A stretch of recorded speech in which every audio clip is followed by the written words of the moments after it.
On vit dans un monde où il est devenu de plus en plus difficile de naviguer. Il y a d'un côté tous ces progrès, ces innovations qui sont l'expression du potentiel surprenant qu'a l'être humain et qui rendent encore plus excitant le fait d'être en vie. Il y a aussi toutes ces destructions, toutes ces injustices, tous ces massacres qui dénotent tout le travail d'éveil et de guérison qu'il nous reste à faire. Comment continuer à vivre dans la joie et l'enthousiasme quand tu vois tes frères et sœurs s'entretuer? Je n'ai vraiment pas de réponse. Ce que je sais, c'est que dissimuler et regarder ailleurs ne fonctionne pas pour moi. Ce que je sais aussi, c'est que j'ai le sentiment d'être à la fois victime et responsable. Victime parce que je n'ai pas choisi ces conflits et ces tueries.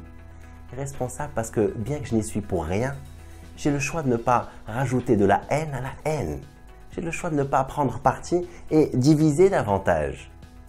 Quand ta mère et ton père se fâchent ou quand tes enfants se disputent entre eux, tu sais que ça ne sert à rien de pointer du doigt un coupable. Pointer du doigt un coupable n'a jamais réglé aucun conflit. Maintenant, la situation est délicate parce que comment tu demandes à une personne qui a une phobie de ne pas s'emporter? Si tu as déjà une phobie, tu sais que ni la police ni les lois ne peuvent contenir ta réaction. De la même manière, ce n'est pas les militaires ou la justice qui vont résoudre nos conflits et rétablir la paix. Ce n'est qu'à travers de la thérapie et de la spiritualité que la guérison est possible. Ce n'est que par cette voie que la cohabitation est possible. Quand tu comprends que l'oppresseur est victime de ses compulsions, tu as un peu plus d'empathie. Bien sûr, comprendre ne veut pas dire approuver.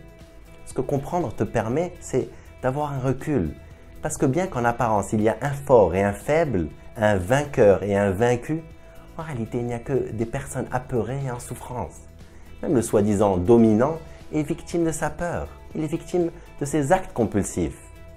À mon sens, personne ne peut dormir en paix avec le sang de son frère sur les mains. Nous sommes tenus d'agir, chacun à son niveau. Seulement choisis de faire partie de la solution et pas du problème. On ne peut pas éteindre un feu avec du feu. Évite d'ajouter de la violence à la violence. Et comme il est mentionné dans le hadith, celui qui voit un mal, qu'il le change par ses mains. S'il ne peut pas, alors par sa langue. Et s'il ne peut pas, alors avec son cœur. Fais ce qui est dans tes moyens. Et pas pour un camp ou pour un autre, mais pour la paix. Pas pour une race, mais pour l'humanité.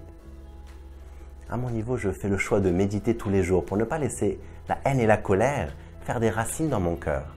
Et je choisis de prier tous les jours pour que mes frères et sœurs qui sont à tour de rôle, oppresseurs et opprimés, se réveillent et retrouvent leur humanité.